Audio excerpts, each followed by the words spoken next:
Welcome to This Filipino American Life, a podcast that explores the nuanced experiences of Filipinos in the United States at Iba Pa. This is Elaine here. We're going to go straight into a special interview that we did with author, Pulitzer Prize winner Jose Antonio Vargas.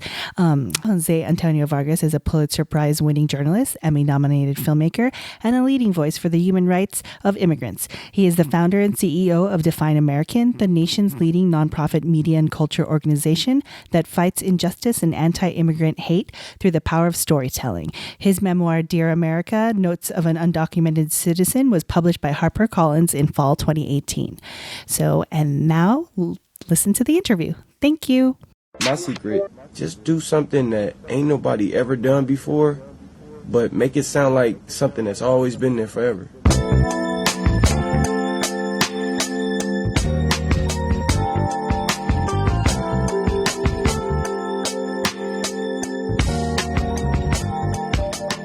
Hi, everybody. Hey. We have a very awesome and special guest today. We have author of Dear America, Notes of an Undocumented Citizen, Jose Antonio Vargas. Yes. Welcome. Welcome. Having me.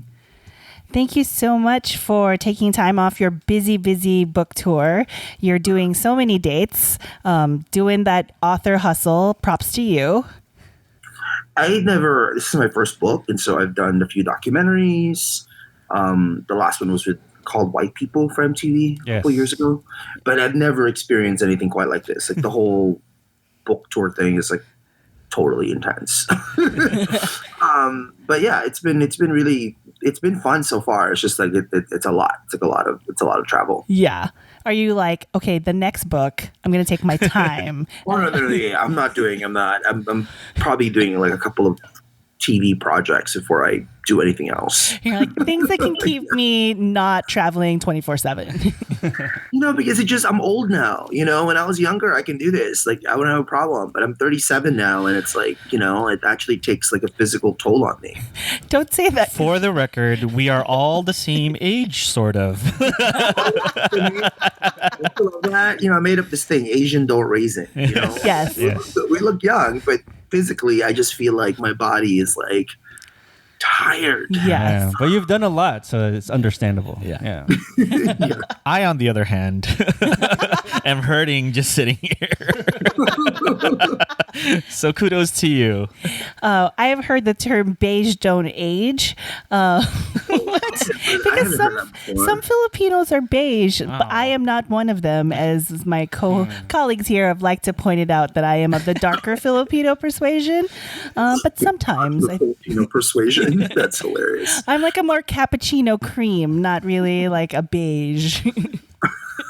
I would call that camote. Well, there you go. Yes. Some of my relatives are more camote skin. I'm more pastilla skin. That's the little joke in the family. So apparently I am a camote surrounded by 3 pastillas. Oh, man. Well, thanks. So we just have a few questions, so feel free to rapid fire these if you will, because I know you're having a long day. No. This is great. I'm excited because I don't get the book, as you know, is very Filipino. Yes. There hasn't been a lot of Filipino people to interview me about. Oh, really? Oh. Whenever there's someone Filipino interviewing me, I get a little bit more excited. Okay, so this is exciting. So we have 3 hours with you. Just kidding. I'm like, it's a real Filipino party, except that you're really fun. We can't give you food, but it'll make it. And we'll take 30 pictures. This is the section before we do the karaoke part of the party. Oh, God. No, I'm not good at that. So, like in the book, you write about how when you first discover your immigration status, and how you went to the DMV, and you talk about your experience about like the reaction to it. You were 16 when that happened, so like, what does teen Jose Antonio Vargas, what does he do then, like when the DMV person tells you this isn't real? And by the way, so in my family, I was my name is Pepeton. Oh. So Jose for Pepe, and Antonio is for Ton. So Pepe Ton. So no one called me Jose Antonio Vargas in my family. That's my name, but like, you know, it's all names and all that. So I was always Pepe Ton in my family, or Peton, or when my Lolo gets mad, Antonio, right? That's use the middle name. Use the middle name. So I was 16 and I actually thought the woman at the DMV was lying. I thought she was lying. And in my head, as my Walkman, I had a Walkman with like Alanis Morissette and Boyz II Men. Yes. In the cassette. Love it. Like where you like make up your music on a cassette before there were, playlists, my own personal playlist. I thought she was lying. And the thing in my head I kept thinking was, I'm not Mexican. Right? Because whenever anybody said anything about fake papers or illegal anything, it was always about Mexican people. That's what the media said. Yes. That's what the news said. And so I just assumed she was lying. And then I got home, and my grandfather, Lolo, was a security guard. So he always worked the graveyard shift. So he was always home during the afternoon. So he was cutting coupons from Safeway in the garage. And I got home and I saw him and I confronted him. And that's when I found out that the woman at the DMV actually wasn't lying, that it was true, that the green card was fake. And then I had just seen Goodfellas, the movie Goodfellas, like a few weeks before all of this. And so I started thinking that my family was like some sort of a mob. Wow. Oh, wow. Like, what was all the, what do you mean fake papers? And then the guy that they told me was my uncle was actually a smuggler.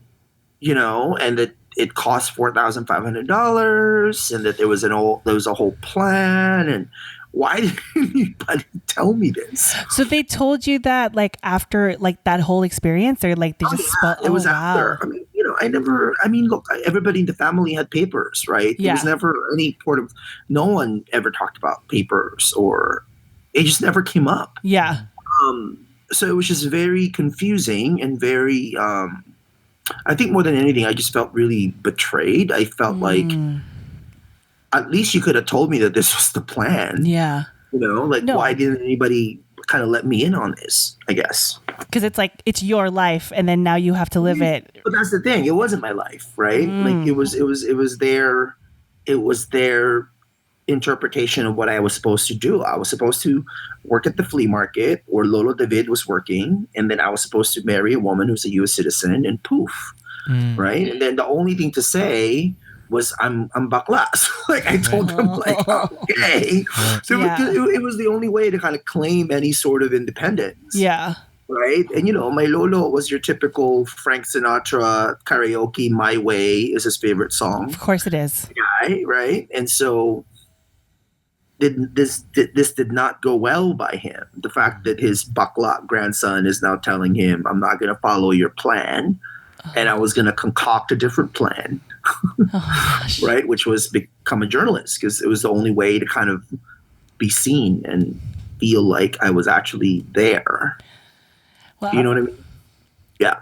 How did your mom tell you the whole story? I know she was in the Philippines, and you haven't seen her for a long time. But when you talking to her about discovering about your immigration status, what did your mom tell you? Well, I confronted her on the phone, but back then it wasn't like there was Facebook, so it was hella expensive. It was like $1 a minute, right? And so I couldn't really like talk to her for 30 minutes on the phone. So it was like unless you had that like green card. It was it was a very I think my mom just felt very defeated by all of it, because in many ways it was my grandpa's plan, right? She had to go along with it. And this is also the power of what happens when, the power dynamics, right? She's been supported financially by my family, by my grandparents since I was a kid, in the same way that I support my mom now. You know what I mean? So like, I think we forget what the cost of that is, meaning the power dynamic is a little bit off when I'm the one sending an allowance every month. I think we don't talk about it like this, but I bet you she feels a certain kind of responsibility to do what I asked her to do. Does that make sense? Absolutely. Like, I feel like, so I think about that now, and I think about that in the context of my lolo and my mom. You know, my mom probably felt like she had to follow what my grandfather said. Yeah. Right? Even if she didn't agree with it. So what was your next step from that? I mean, that was probably, you said that was when you were 16 when you kind of discovered this. You know, what was the experience for you like, you know, going to school after that, or even, you know, your aspirations to become a journalist? Did you have to? Oh gosh, no, it wasn't at all an aspiration. I was like, the only thing I wanted to do when I was a kid was I wanted to be a filmmaker. Because, you know, most immigrants in this country, you learn about America by the movies and the television shows you watch. And I was like obsessed with films. I saw everything at the library. I wanted to be Sidney Lumet or like Mike Nichols. Those were my favorite directors when I was a kid. You know that movie Working Girl with Melanie Griffith and like the shot of the Statue of Liberty in the first like 3 minutes and how it pans, and I was like, how the hell did he do that? So that's what I wanted to do. And then this whole immigration thing happened, and so I literally, the only reason I became a journalist was because I found out that when you write a newspaper article, that your name would be on the newspaper. So my name would say Jose Antonio Vargas on the newspaper. And so I thought that was a way of existing, right? And it was a way of rebelling because, you know, when my Lola saw the newspaper, I think later that week she screamed out loud, you know, why is your name in the newspaper? You're supposed to be hiding. Right? Yeah. And so that was already kind of the power. You know, that was my claiming some sort of power in the situation that I did not create nor control. So that was literally the only reason why I became a journalist. I didn't know anything. I come from a family of, you know, no one wrote. I don't think there was a single book in the house except for like some encyclopedia Lolo bought at the garage sale because it looks nice in the cabinet. No. You know, yes. It was decoration. It wasn't something you actually read. Totally. The World Encyclopedia that like someone always had just there getting dusty. Just there next to like, you know, the figurines. Yeah. The little ladro. Was there any part of you that actually wanted to hide, or at first, or any part of you that was forced to hide, like kind of like what your grandmother's reaction was? Or was it always like, you know what? Nah, I'm going to be a rebel about this and actually claim my name. See, I didn't think about it as a rebel. I only thought about it as a way of existing, right? Like as a way of just saying that I'm here. Because that's the thing. Like I was hiding, you know, like I was hiding in plain sight from like 16 to 30, right? For like 14 years. And, you know, it's not like I'm a shy person. When I look back at it, I'm like, how the hell did I do that? Why didn't I just blurt it out loud?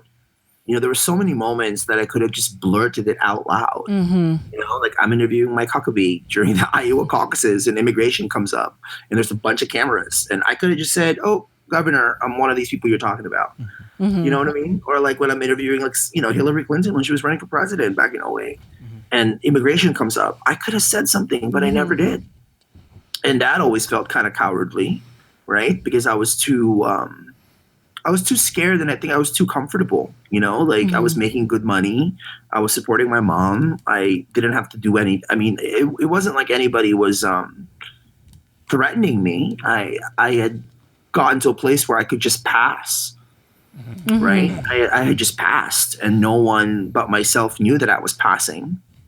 And I think it was, I was too comfortable.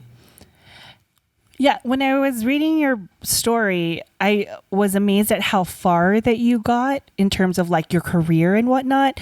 I have a very good friend who, when we were in college, and we were in college in the early 2000s, and the driver's license law was about to change.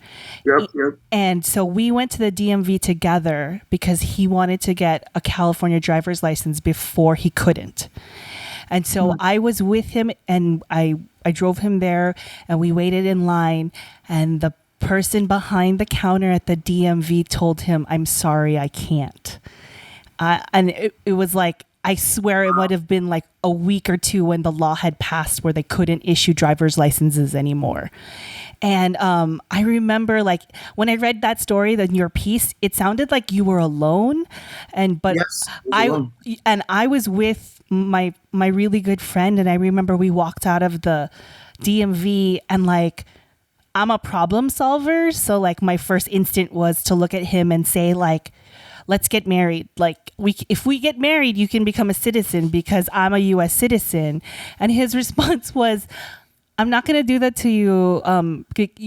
You're my best friend and I love you. And also I'm gay. So why are you going to do this? And I was like, I don't care. Like, I can't, like, I was so worried for him. Like, that was my instant reaction. But he was just like, nope, we can't do this. And so I was like, I witnessed a college person do that, right? And then you were in high school and you had no one. So it's just like, it's interesting that in both instances, the DMV person behind the counter, they were very kind about it. You know, So, yeah. they were just, Yep. they just said like, I'm really sorry, but we can't do anything. We can't issue. And I was actually very worried that like they would cause a fuss or like call someone, you know, call INS and come swoop us and take him away. See, but you bring up a really good point because mine was the same situation, right? The woman at the DMV said, "This is fake. Don't come back here again." Is what she said, right? So in many ways, she was the first person to kind of hide me, right? She was the first person to kind of let me go. And how many people do that in this country? Right? I mean, it's almost as if we all are we're all a part of some sort of a conspiracy, and we don't want to blow the whistle. Like, what is that about, right? Like, I think that's part of, for me, like, I made a very conscious effort in the book to talk about all the people that had helped me, from the woman at the DMV all the way to, you know, one of the senior editors of the Washington Post who hid my secret, right? Like, if he had not hid my secret, I would not have had a career at the Washington Post, right? Which propelled everything else. So I think in many ways they're missing from the conversation. When we talk about this issue, we don't talk about them. They're not a part of the kind of the narrative of the issue. And people like me could not be lying, passing, and hiding, which is how I structured the book, right? Without people hiding, lying, and passing with us and for us. Yeah. It's like there are people who are complicit in this conversation. Like, Totally. and it's because, I mean, I attribute it to the fact that like those folks are treating other people with a level of dignity. Like, this is a human being.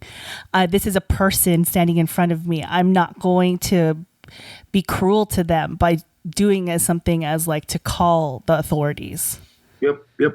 Totally. And I wonder if that's a generational thing. Like, it happened when you were a teen. It happened to when I was in college. But like, I'm hoping that there are people who do that now. Oh yeah, no, there's absolutely people who do it now, and I think again they're part of the conspiracy. They're part of the kind of, you know, this very. We are so used to this issue being broken but people don't really want to offer solutions. So there's all those people who make up a decision every day. You know, like, how are they going to solve something? You know, like, think about that. There's 11 million people here who are here illegally, right? I think it's way more than 11 million people. I actually think Filipinos are undercounted in all this, right? The reality is we are part of these communities, and the reality is we're being employed, right? So then how many people are lying? Right? How many people are just trying to kind of like, well, we're not going to have any immigration reform, especially not in the age of Trump, so let's just keep going. And so in many ways, I kind of blew the whistle, right? And I heard from some people in the immigrant rights movement who didn't want me to blow the whistle, who said, like, why did you talk about getting your license in Oregon, right? Like, you should not.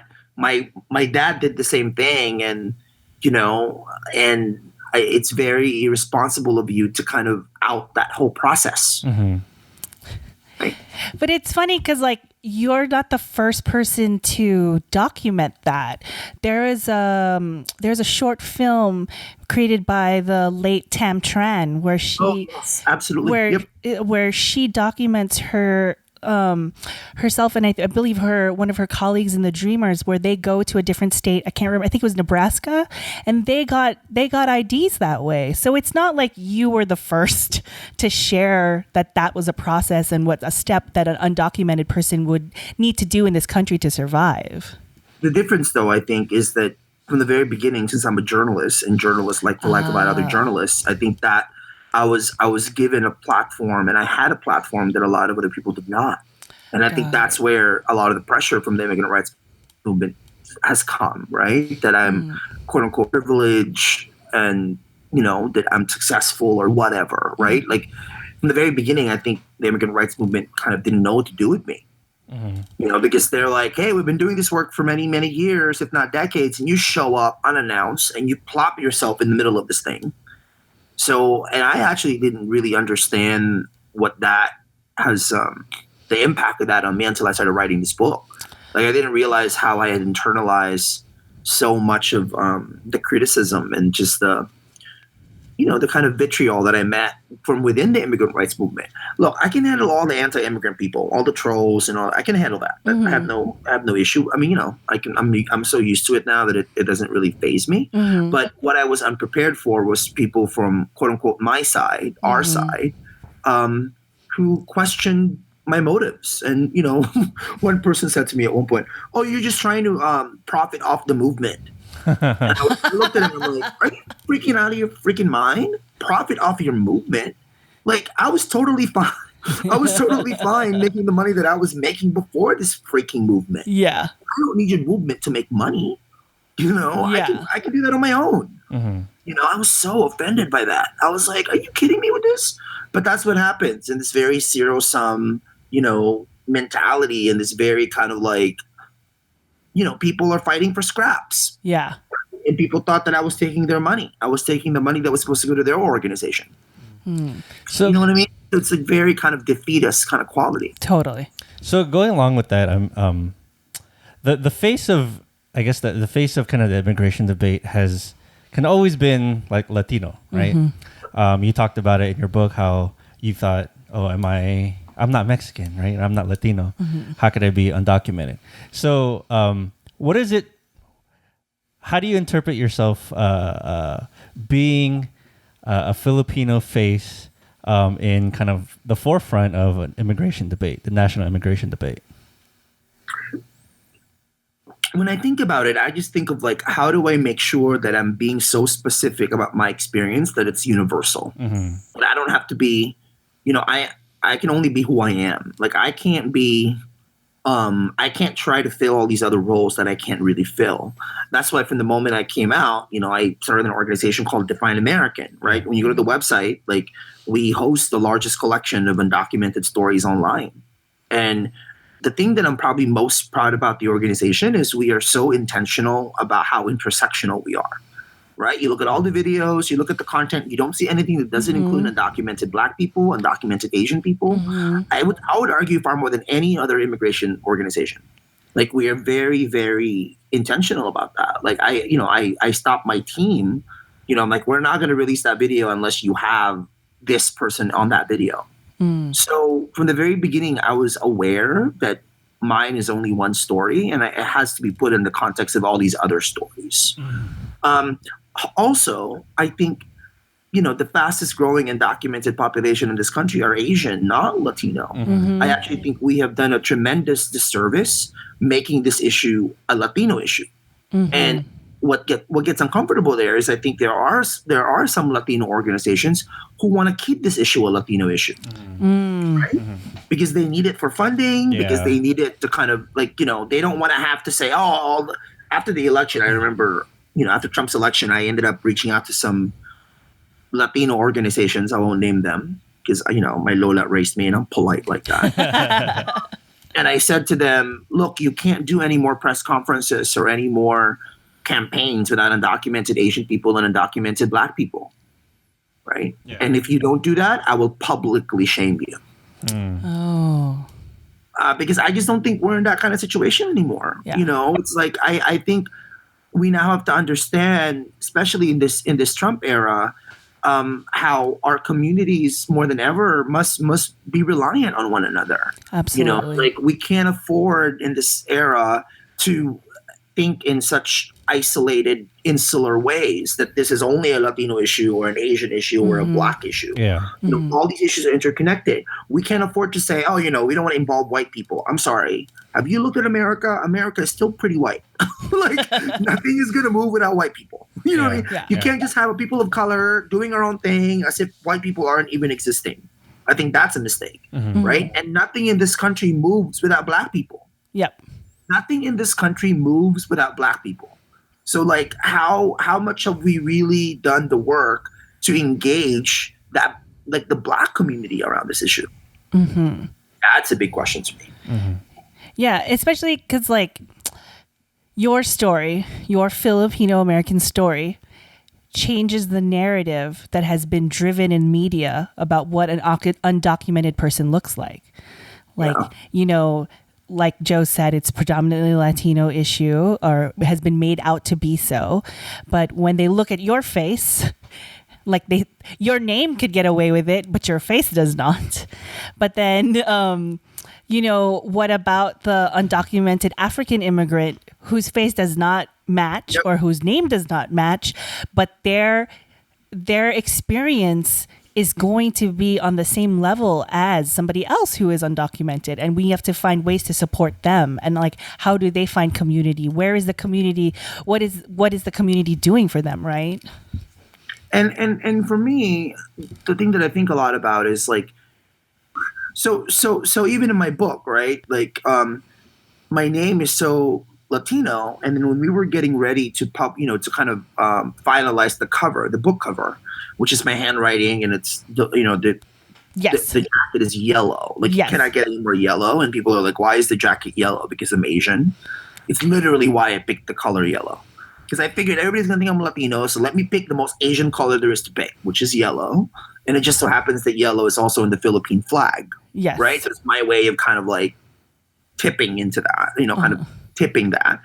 And then my name, Jose, doesn't have an accent on the E. Yes. So one of the editors at HarperCollins was like, are you sure there's no accent in your E? So I had to like research that. I texted Anthony Ocampo, who wrote the book, The Latins, the Filipinos and the Latins of Asia. Yes. And he connected me to a linguist anthropologist at Stanford who explained to me that after the Spanish-American War, when the Americans took over the Spanish in terms of, ruling over the Philippines, when they brought their typewriters to the Philippines, when the Americans brought their typewriters to the Philippines, their typewriters didn't have any accent marks. So that's why our Spanish names don't have Spanish accent marks. So our Spanish names is literally a combination of Spanish colonialism and American imperialism. Yeah. Right? So like when people now contact me and they put the accent on the E, I'm like, no. Mine doesn't have an accent on the E. Like that's part of our history. Right? And I think we kind of have to explain that even to ourselves. Filipinos, it's a very interesting culture because it's very unique, but it's also just very tampered with. Yeah.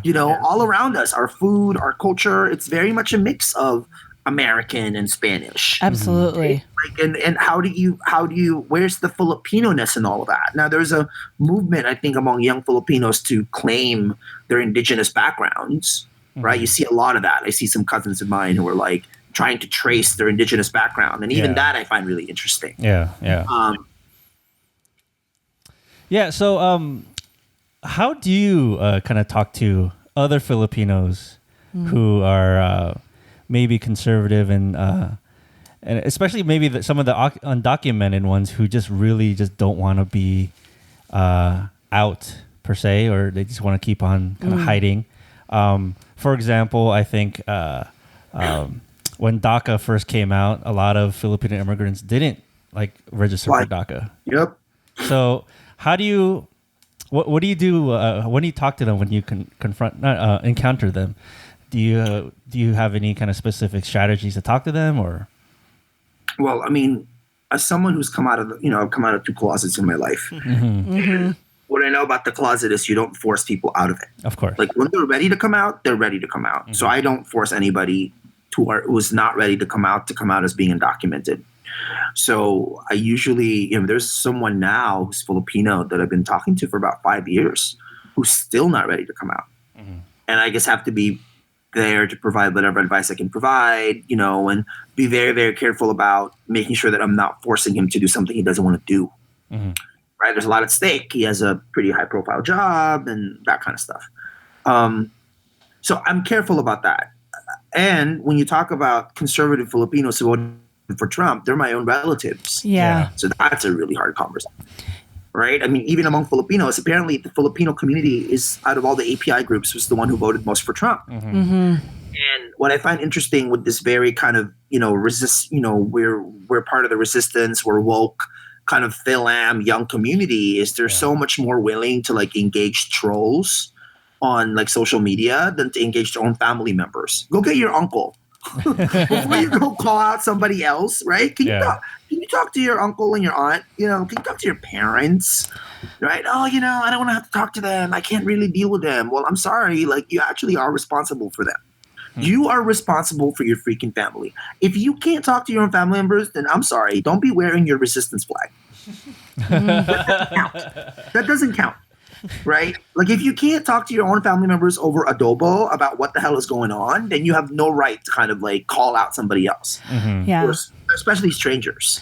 No, I tried to have that conversation with my dad, and it actually it caused a little bit of a rift with us for a few weeks, because it was like this past June when the news came out that like children were being put in concentration camps, and I was like having a full-blown panic attack at the news, because I was like driving home and then just bursting into tears uncontrollably, and I was like, oh, this is my depression coming on, and this is not good. And so I was like reaching out to people, checking in on them, and trying to do write my state representatives to do what I can. And I never do this, but I asked my dad, I was like, Dad, can you please call or write an email or go to the website for your representative, like to Kamala Harris and Dianne Feinstein, and I don't think Jimmy Gomez is his, but whatever it is for the San Fernando Valley. And his response to me was, I'm sorry, Elaine, but I don't agree with you on this subject. And it was which via text. And I was like, this is about children. What do you mean you don't agree with me? And I was like literally devastated by the text message with my dad. And I just was like, I can't talk to you for at least a week. Like, it was one of those, like, I got very, very emotionally charged by it. Eventually we did have a conversation about it. And I just, it's, like you're saying, you can't throw your resistance flag if you can't have that tough conversation with your parents.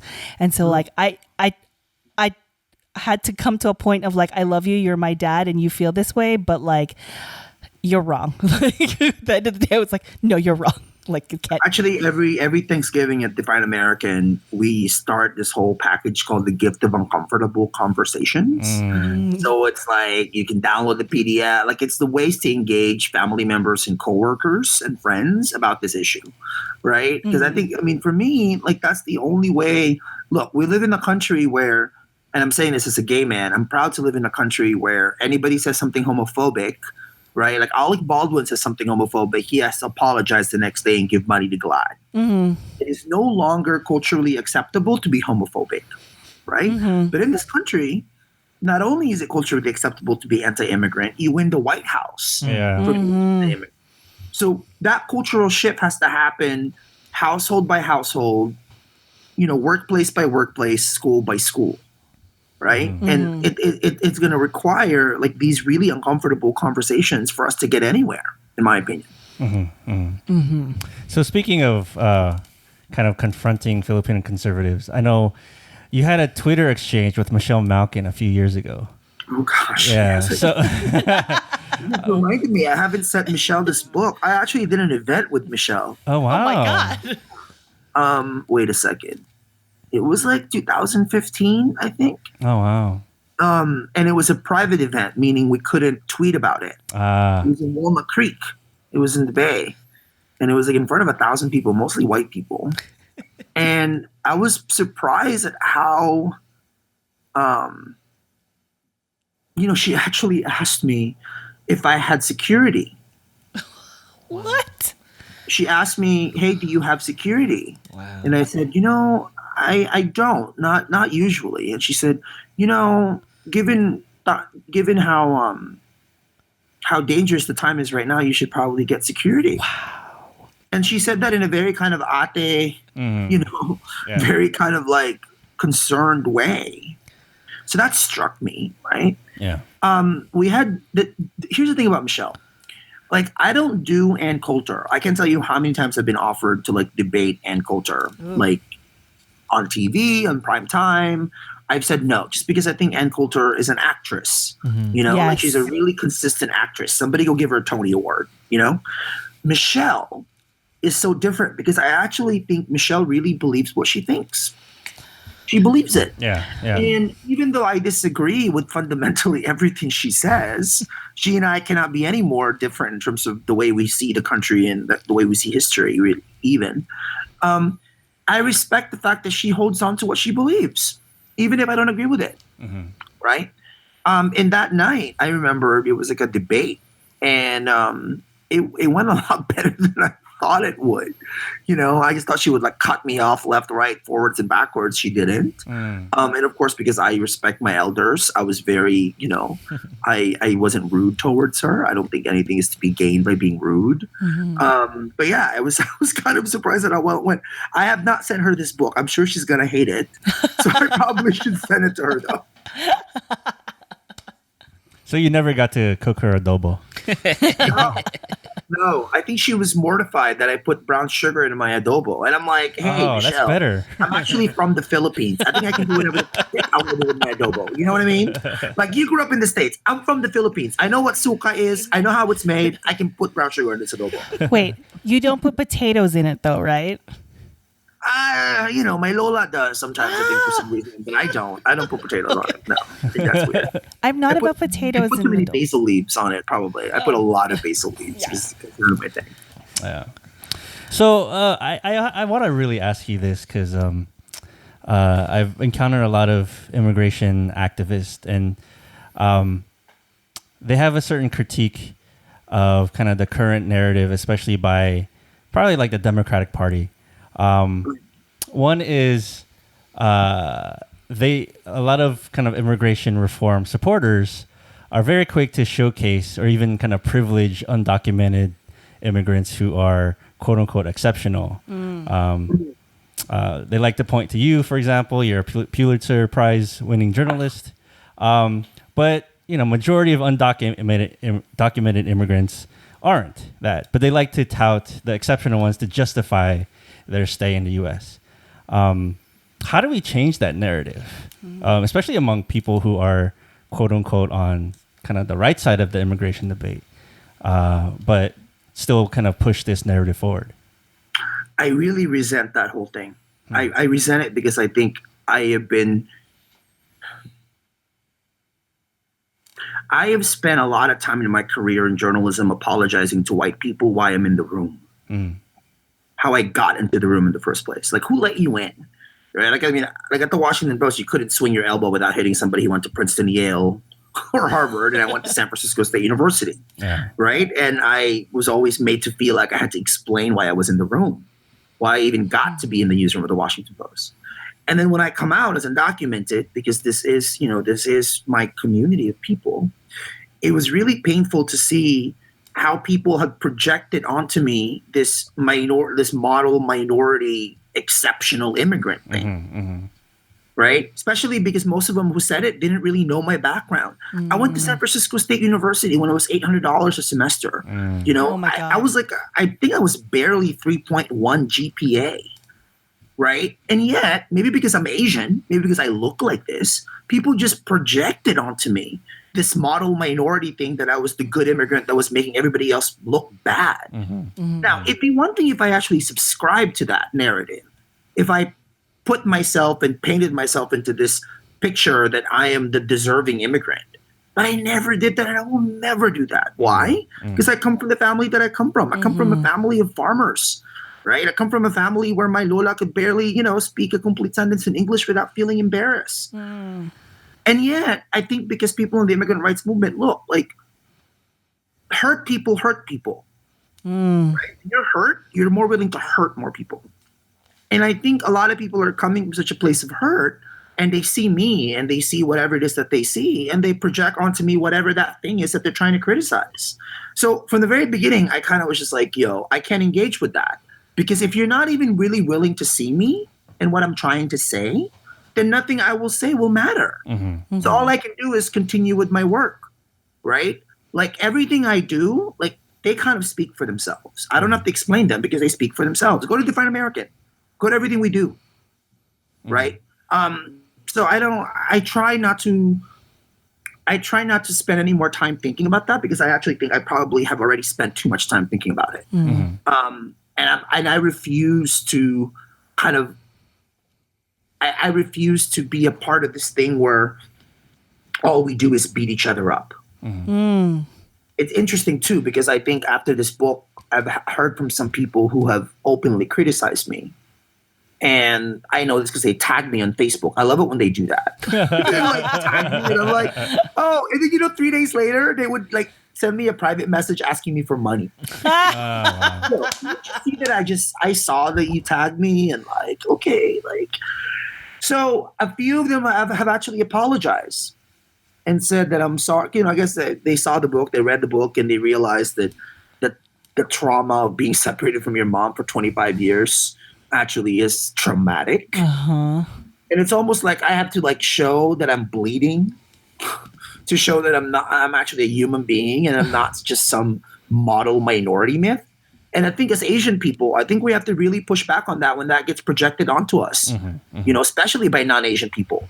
I really resent it. And I think it's really hurtful. It's hurtful because we're fighting our own fights and we're thinking, oh my God, how much more energy do I need to expend to explain myself to the people who are supposed to be in the same fight as I am? So along the same lines, kind of the same narrative a lot of immigration supporters promote is the idea of the U.S. as kind of a land of immigrants, and therefore we should always allow immigrants to come here. So how do we begin to talk about issues of immigrations, documented and undocumented, but that still addresses or kind of talks about the root causes of immigration, such as like colonialism, U.S. imperialism, capitalism, etc.? Well, I actually made a very conscious effort. I'm sure you noticed that in the book. That's kind of in the book. Yeah. Like I actually openly addressed that in the book. In the same way that I think it's really dangerous to just subscribe to this country being a nation of immigrants without acknowledging Native Americans and Black people in this country whose experience are not immigrant, right? And I think that actually, has been a mistake. I think too often in the immigrant rights movement, we're willing to kind of just subscribe to that notion because that's the notion that white people like to hear, right? We're a country of immigrants. My Irish, my Italian, my Polish, they came here and then they assimilated, right? Like all these kind of all these terms that are really all about, in many ways, a lot of it is superiority. Yeah. It's like they were the superior immigrants because they assimilated, they spoke English, so I don't want to subscribe to that thinking. And I think part of what we have to do, and we've been very intentional about this at Define American, last year we actually held an event at the Kennedy Center in DC, a 2-day event at the Kennedy Center about Native American tribal leaders and undocumented immigrant leaders together for 2 days. Oh, wow. And the title of the event was like Land and Citizenship. So we gathered like 100 people. And Ben de Guzman, who's amazing activist. We got him there. And I remember, Ben being really impressed by it and being really proud of it. But that's the kind of intervention that at Define American we try to do. Right? We have been very, very intentional about working with Undocu Black, which is like a large network of undocumented Black immigrants. Actually, we're having a summit. There are about 65 Define American chapters across the country, mostly in colleges. And every year the leaders of the chapter meet in person. So that's happening at Duke University later this month. And the Undocu Black founder, Jonathan J. Screen, is coming to talk to the group about how do we make sure that we're marrying mass incarceration and mass detention, and how do we actually talk about the Black Lives Matter movement as it relates to the immigrant rights movement. Oh, wow. That sounds like a fascinating, but those are the kind of things that we're doing that I bet you most people don't even know. Yeah. And frankly though, like again, I can spend most of my time explaining ourselves to people, right? I would rather just do the work. The work will just have to speak for itself. Yeah. You know what I mean? Yeah, and like by doing the work, like it was in Deadline like just recently that Define American got signed by UTA, and so like there's going to be the partnership. So like that's where a lot of the work will happen. So what kind of projects will we see in the future? Really exciting projects. And I'm probably, because I mean, after this book, I am much more, I'm 37 now, which is like, adult.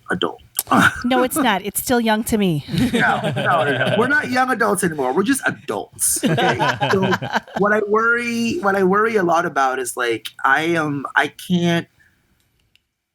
never thought of myself as an activist or an advocate. That's just not how I see what I do. Now, people call me that. That's fine, right? But that's just not how I self-identify. Like, I write, I make films. That's what I do.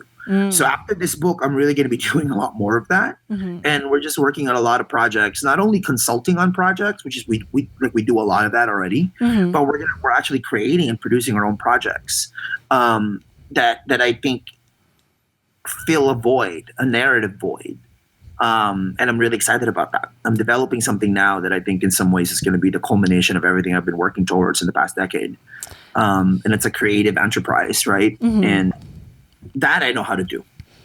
Yeah. So speaking of that, did you ever consult with Nico Santos when he played Mateo Liwanag? Yeah. We actually reached out to Superstore after we heard that they're going to have this gay Filipino character and he's undocumented, and we're like, oh, okay. I wonder how that happened.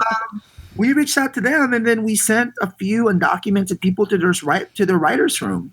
I think they wanted to make Nico's character documented after a few episodes, and we're like, how are you going to go do that? Is it going to be magic? Right?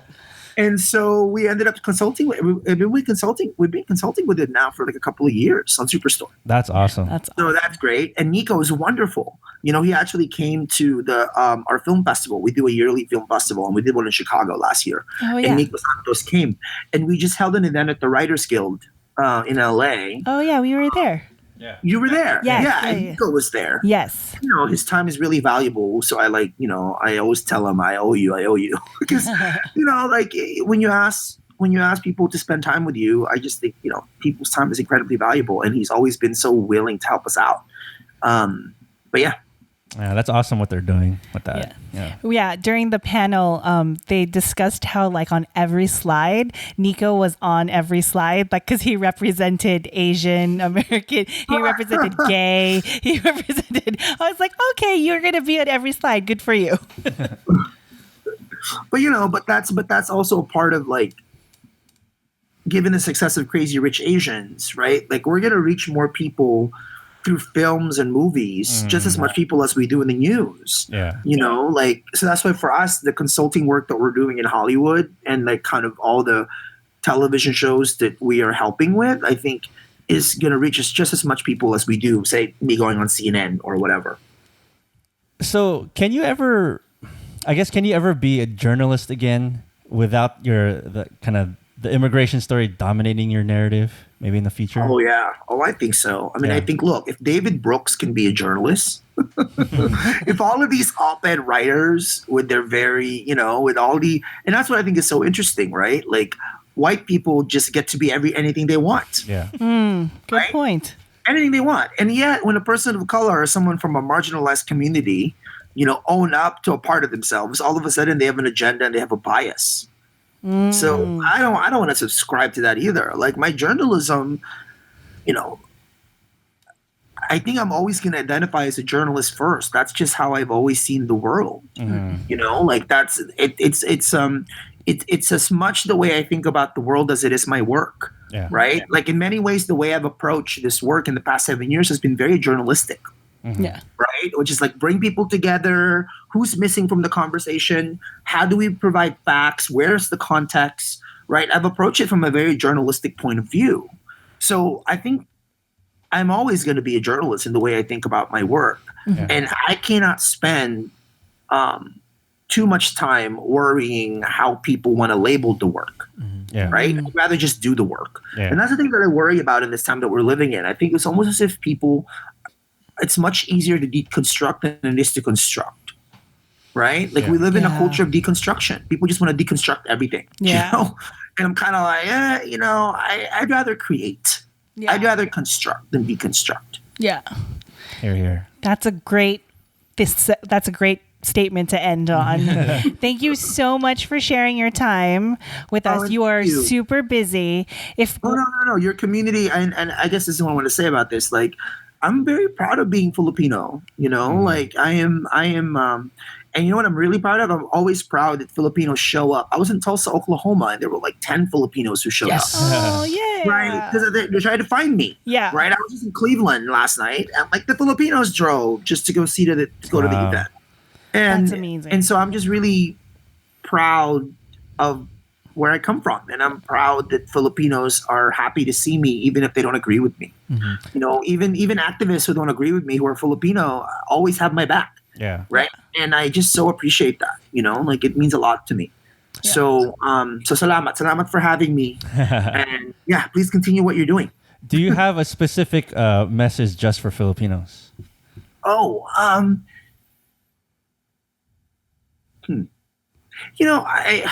think yes, via James Baldwin.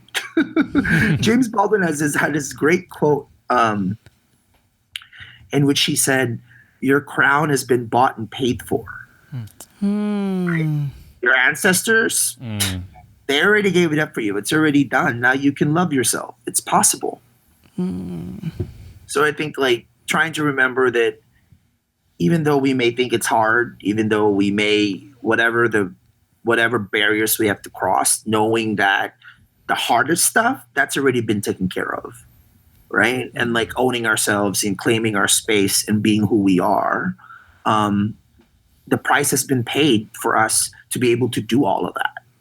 Right? And so I've been recently rereading a lot of Jose Rizal. Right? And I'm I think people forget just how incredibly revolutionary he was.